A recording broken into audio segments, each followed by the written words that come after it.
E Caleri está mais perto de renovar seu contrato com o São Paulo. O vídeo de hoje do canal do Nicola traz detalhes e fala também últimas de mercado e muito mais. Fala aí pessoal, sou Jorge Nicola, bem-vindos a mais um vídeo do canal, sempre bom ter vocês por aqui, sem perder tempo, pedir para deixar like, se inscrever no canal e ativar as notificações. Ótima notícia para o torcedor do São Paulo, Caleri está mais perto de prorrogar seu contrato. Você se lembra da diferença grande entre o que o atacante argentino pedia e o que o São Paulo oferecia? Pois bem, as duas partes resolveram se ajudar. O Caleri baixou sua pedida e o São Paulo aumentou a oferta. Nesse momento, dá para dizer que há uma intenção de o contrato ser fechado até sexta-feira. Vale a lembrança de que Caleri tem vínculo com o São Paulo até 31 de dezembro e já pode assinar um pré-contrato para se mudar de graça para qualquer clube do Brasil ou do exterior. Antes, Caleri pedia R$ 1.800.000 por mês, o São Paulo sinalizava com R$ 1,5 milhão mensais. Só que além dessa diferença, existiam outros pontos importantes. O Caleri cobra R$ 7 milhões de dívida e queria essa grana paga em até 12 meses. O São Paulo queria diluir esse valor ao longo do tempo de contrato. Existia uma outra pendência de R$ 9 milhões de luvas. Esse seria o prêmio que o Caleri exigia para renovar o contrato. O São Paulo oferecia apenas 2 anos. Para completar, o Caleri também queria bônus por títulos e uma eventual classificação para a Libertadores e para o Mundial. São Paulo não queria pagar qualquer bonificação. Diante dessa aproximação, tudo indica que Caleri assinará um contrato de 2 temporadas, prorrogável por mais uma, se ele conseguir, nesse último ano de contrato, atuar em pelo menos 60% dos jogos. Pergunta que eu deixo para você, torcedor são paulino. A ideia de manutenção do Caleri te agrada? O fato dele ter aceitado uma redução salarial é suficiente para que esse contrato seja prorrogado? Use o espaço para comentar e opine. O presidente do São Paulo recusou 8 milhões de euros pelo zagueiro Osório. Bora explicar em detalhes essa história. Fui o primeiro a contar, hoje cedo, aqui no canal, que o Osório vem sendo monitorado há alguns dias, há algum tempo pela Udinese. Não há alguns dias não, há algum tempo, tá? E o fato dele ter sido promovido ao time principal gerou aquela situação de necessidade de resolução imediata por parte da Udinese. A Udinese já percebeu que conforme o Osório for jogando, ele vai se valorizar e aí a negociação vai ficar mais distante. A Udinese tem cerca de 8 milhões de euros para gastar num zagueiro brasileiro. Eles estão em busca no mercado. E houve um contato já com o Desportivo Brasil, que é representante de 40% dos direitos econômicos, e os caras estavam tentando fazer contato com o São Paulo, que é dono dos 60% dos direitos econômicos e também dono dos direitos federativos, tá? A tendência é que, se essa proposta se confirmar, e ela ainda não está confirmada, é de que o São Paulo recuse. Mas o tricolor precisa de dinheiro de forma desesperada. E o zagueiro de 20 anos de idade pode acabar sendo vendido, tá bom? 60% do São Paulo, 40% do Desportivo Brasil. Informação que você soube primeiro do interesse da Udinese no Osório, aqui no canal do Nicola, beleza? Com a diretoria do São Paulo, uma coisa, por favor. O Ferrarese valia 6 milhões de euros, assim como o Arthur. Porém, o Newton foi comprado por 3 milhões de euros. Apenas sendo assim, o Botafogo ainda deve 3 milhões de euros. Pois é, Jean Gomes, esse é mais um dos enormes equívocos de Arry Macis, Rafinha e companhia.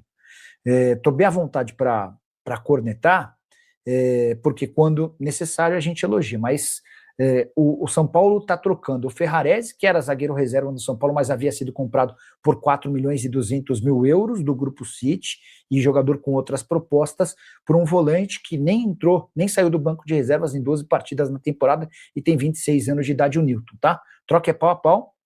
Num primeiro momento, sem acordo entre Ferrarese e Botafogo, o São Paulo estava assumindo a obrigação de pagar 18 milhões de reais ao Botafogo. Nas últimas horas, nos últimos dias, o Ferrarese e o Botafogo se acertaram, então o Ferrarese fica em definitivo no Botafogo e vai haver uma troca pau a pau sim. O São Paulo está trocando o Ferrarese pelo Newton, numa operação de 3 milhões de euros para cada lado, tendo prejuízo, porque o São Paulo ainda não terminou de quitar os 4 milhões e 200 mil euros da compra do Ferrarese, tá bom? Porque existe a necessidade de blindar o elenco dos episódios extracampo, que tem causado uma série de problemas, salários atrasados, é um elenco curto, eu ficaria surpreso se o São Paulo conseguisse vaga na Libertadores. Muito torcedor do São Paulo está dizendo que o time vai brigar contra o rebaixamento, eu não acredito. Eu acho que o São Paulo vai ficar no meio do caminho, tá bom? O Severino Costa, o Alexandre Zanqueta falou que o São Paulo vai trazer um camisa 8 e um camisa 9. Você tem informações sobre? Severino, o que eu posso garantir para você é que hoje a prioridade número 1 é pagar o transfer ban. que impede o São Paulo de registrar o Domingos Duarte. Tá? Esse vai ser um assunto sobre contratações um pouco mais para frente. E há uma enorme preocupação no São Paulo de onde buscar esses 6 milhões e 100 mil reais, que são um enorme problema para o São Paulo de hoje. São Paulo tem atrasado direitos de imagem com frequência, São Paulo tem atrasado pagamento de luvas, comissões, é por isso que o Enzo Dias quer ir embora, é também por isso que o Calleri, que esse processo de renovação do Calleri foi tão complicado, embora agora com avanço, é também por isso que o Alan Franco pediu para ser negociado, enfim, um caos total. E aí surge uma dívida de 6 milhões e 100 mil reais que precisa ser paga sob o risco de o São Paulo não conseguir escrever um dos 4 reforços. Hoje há 2 possibilidades para o São Paulo pagar esses 6 milhões e 100 mil, que o Maciço havia prometido que está até domingo já passou, e é óbvio que ele não pagou. O primeiro deles é antecipar um acordo que eu contei para vocês com exclusividade na última quinta-feira, um acerto do São Paulo com a Ticketmaster. Esse acordo vai gerar em algo na casa dos 250 milhões de reais por 5 anos, mas o São Paulo não recebe toda essa grana de uma vez, tá? E para que esse acordo seja aprovado, ainda falta o sim do Conselho Deliberativo. Outra alternativa seria antecipar parte da grana que ainda não foi antecipada da Live Nation. A Live Nation é uma empresa que comanda os shows no estádio. O Júlio Casares já havia pego 50% de todo o acordo até 2031. Os outros 50% têm sido pagos a cada show. Um show rende 4 milhões e meio de reais para o São Paulo, show para 70 mil pessoas, o São Paulo fica com metade dessa grana, a outra metade já foi antecipada pelo Júlio. O que o Arrima Assis quer fazer? Ele quer pegar os outros 50% de adiantamento, tá bom? Tá, Nicola, é verdade que o São Paulo vai esperar até 4 dias para resolver esse negócio do transfer ban? Já era para ter pago. Não, a verdade, Severino, a verdade é que os caras estão procurando dinheiro. Estão procurando dinheiro. Se pintar dinheiro, senão o presidente e o diretor financeiro estão buscando outras formas de arrecadar, tá? Eles estão tentando antecipar receitas.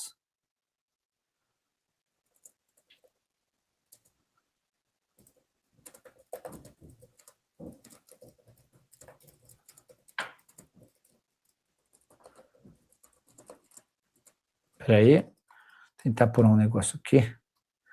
Se tiver alguma coisa eu conto para vocês, tá? O Luciano Olímpio está por aqui. O Silmar Lima, falando sobre o Calleri e renovação. Bora tratar sobre esse tema.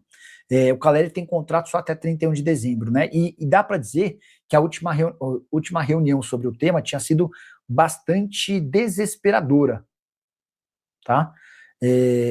O São Paulo, pós saída de Rui Costa, apresentou uma proposta inferior à que o Rui tinha oferecido e o Calleri e seus representantes saíram da reunião bastante pessimistas, tá? E esse pessimismo dos representantes chegou à imprensa e foi dividido com os torcedores. Pois bem, nas últimas horas o Calleri reduziu a pedida e o São Paulo melhorou a sua oferta. Então a distância está menor e imagina-se que até sexta-feira essa renovação possa estar sacramentada. Conversas que começaram no ano passado, no fim do ano passado, tá? O Calleri já pode assinar um pré-contrato, o São Paulo conta com a relação que o Calleri tem com o São Paulo para que essa assinatura de um pré-contrato com outro clube não aconteça. A tendência é que o acordo tenha 2 anos de duração, prorrogáveis por um terceiro, se nesse segundo ano ele jogar pelo menos 60% das partidas. O São Paulo, a última oferta, ofereceu 1,5 milhão de reais por mês de salário, o Calleri pedia 1.800. O São Paulo oferecia 2 milhões de luva, prêmio pela assinatura do contrato, o Calleri queria 9. Havia também uma diferença em relação à dívida que o São Paulo tem de 7 milhões. O São Paulo queria um parcelamento bem longo dessa dívida e o Calleri exigia que essa dívida fosse parcelada em no máximo 12 meses. A última diferença entre as partes, o Calleri exigia pagamento de bônus por títulos e classificação para Libertadores e Mundial. O São Paulo alegava que não queria pagar nenhum bônus para o Calleri, tá? Então a notícia de hoje é de que se aproximaram e de que há a tendência de um acordo, beleza? Hoje, enfim, uma ou outra boa notícia no São Paulo, a renovação do contrato do Calleri é uma boa notícia, em meio a tantas notícias ruins, e o interesse da Udinese no Osório, eu não sei se é boa ou ruim, né? Informação que você soube primeiro aqui no canal do Nicola. Por que eu estou dizendo isso? Porque, na teoria, ela pode ser boa, uma chance de São Paulo fazer dinheiro. Na prática, pode ser péssimo, porque o São Paulo, com essa fama de péssimo vendedor, vai vender um garoto que é extremamente promissor por cifras bastante baixas. O Antônio da Silva querendo saber se o Almada vem ou não. Há um otimismo dentro do Flamengo de que esse acordo vai acontecer. Ai, vocês são foda. São Paulo fez a rescisão do Luan e o Enzo, como fica? Ô, Johnny, Há semanas, o São Paulo tenta um acordo com o Luan para rescisão do contrato de forma amigável, para que o Luan possa escolher seu próximo clube, tá? Sobre o Enzo se recusou a jogar, a ser relacionado para os 2 últimos jogos, salários atrasados, está bem incomodado com isso, e os caras estão buscando alternativas. O Tajeres e um time da Major League Soccer chamado Charlotte FC são hoje alternativas, tá bom? E informação exclusiva, o zagueiro Osório, um dos grandes destaques do São Paulo no empate 1-1 contra o Flamengo, nesse domingo no Rio de Janeiro, interessa ao Udinese. O staff do jogador foi procurado pelo clube italiano, que já o monitorava há algum tempo. O Osório é destaque das categorias de base do São Paulo antes de passar pelo Desportivo Brasil. E o time italiano procura um zagueiro no futebol brasileiro e está disposto a pagar até 8 milhões de euros. A informação que eu tenho é de que o presidente Jair Macês não pretende vender o Osório, por entender que se trata de alguém com enorme potencial de crescimento. Mas, diante de toda a dificuldade financeira do São Paulo, se não existirem outras propostas, pode acabar sobrando para o Osório. Atleta de muita capacidade física, ótimo no 1 contra 1 e com boa saída de jogo. Ele fez seu 7º jogo pelo time principal na atual temporada, havia entrado com 26 minutos do primeiro tempo na derrota para o Atlético Paranaense no meio de semana. Contra o Flamengo no Maracanã lotado, ótima impressão, jogando bem, com personalidade, coragem, inclusive dando passe para o gol do Caleri. Jogador que havia chegado ao Desportivo Brasil em 2023, foi vendido para o São Paulo. Ele ficou no Desportivo Brasil dos 14 aos 16 anos. Jogou a Série A3, chamou atenção e o São Paulo o contratou por R$700 mil. Hoje o tricolor tem 60% dos direitos econômicos do Osório, os outros 40% pertencem ao time do interior de São Paulo. Só para completar, importante registrar também que Osório está em busca de um novo empresário. Ótima oportunidade para agentes de futebol no país. Família, mais um giro de notícias exclusivas para vocês ficarem atentos e nada sobre tudo que está sendo falado, especulado, informado, noticiado nos bastidores do maior clube brasileiro. Claro que a gente está falando realmente do São Paulo. Então desde já peço o like, se inscreva no nosso canal, ativando o sininho das notificações para receber as principais informações do mercado da bola do maior clube brasileiro. Um grande abraço e até o próximo vídeo. Fui.